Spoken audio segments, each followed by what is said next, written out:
Let's check in now with Chief Meteorologist Alana Brophy with a look at the forewarned forecast. But first, Alana, I got to ask you, would you go to the moon if NASA called you up? I feel like everyone wants me to say yes, but no? I feel like I love the imagery. I love that folks want to go up there. I mean, I really love working with you, Brian. I don't know if I just hop on that rocket and head out of here.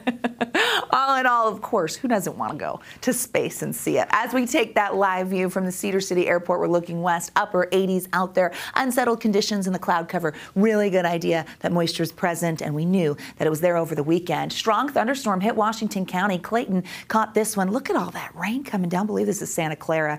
We had hail with this storm, and a flash flood warning was prompted over Snow Canyon State Park, as well as in Santa Clara and Ivins. That remains in effect until 5:45. We saw about ½ an inch to an inch of rainfall in the area, and now we're starting to see that moisture kind of dwindle. These are slow movers because we have a weak northerly flow, but they're tracking south and will clear the area, but can't rule out another. As we look at the forewarned radar sweeping the region, you see really quiet conditions for a bulk of the Beehive State with a lot of that activity over to the west of us. Ivan's still underneath that rain right now. With that wet weather, those echoes of moisture, they'll eventually dry out here as that storm kind of moves away. Live view from Utah Lake. We can't see the lake mountains. Linden, goodness gracious, that's hazy. It's wildfire smoke that's out there, folks, and you can feel it if you have asthma, COPD, and unfortunately those conditions stay. Our Futurecast smoke model shows that northerly flow in motion, thicker plumes towards central Utah as we head into the overnight.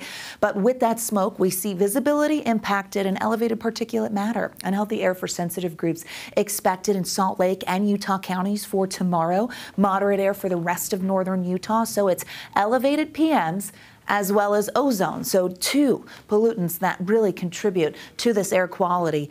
And unfortunately, neither of them going away. This is ozone season, so we anticipate during the heat of the day to see that ozone spike. 98 in Salt Lake, 91 in Price.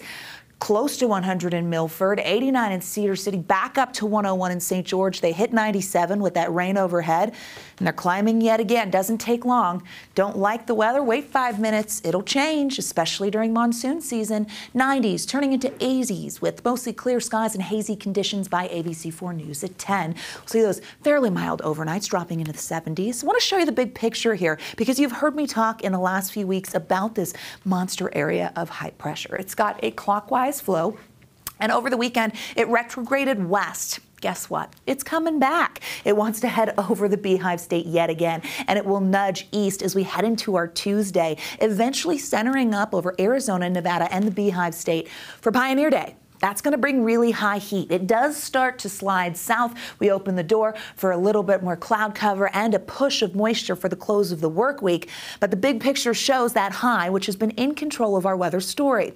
Now, as it gets closer to us for Pioneer Day, a brand new heat advisory has been issued. This includes the Wasatch Front, Great Salt Lake Desert and Mountains, Salt Lake, Tooele and Rush Valleys, portions of Juab and Millard County, and Cache Valley, as well as Box Elder County. So we're expecting high heat on the holiday.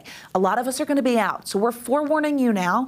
You have to be careful. We're talking about highs maybe hitting 104 in Salt Lake. We have the chance of moisture present, mid-level moisture trapped underneath that ridge. That allows for daily afternoon and evening thunderstorms. As we head into our Tuesday, we see those over the mountains. The model seems to like that a little further north into Castle Country and then the basin.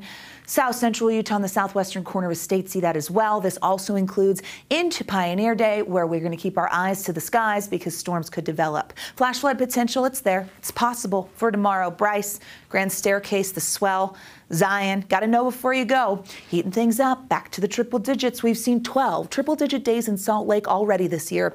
Could go for 13 tomorrow. 104 in Moab, 106 in St. George with a chance of storms in the southern portion of the state. St. George 7-day shows scattered storm potential for the next several days, and that does include for your Pioneer Day. Isolated potential by the weekend starting to dry out.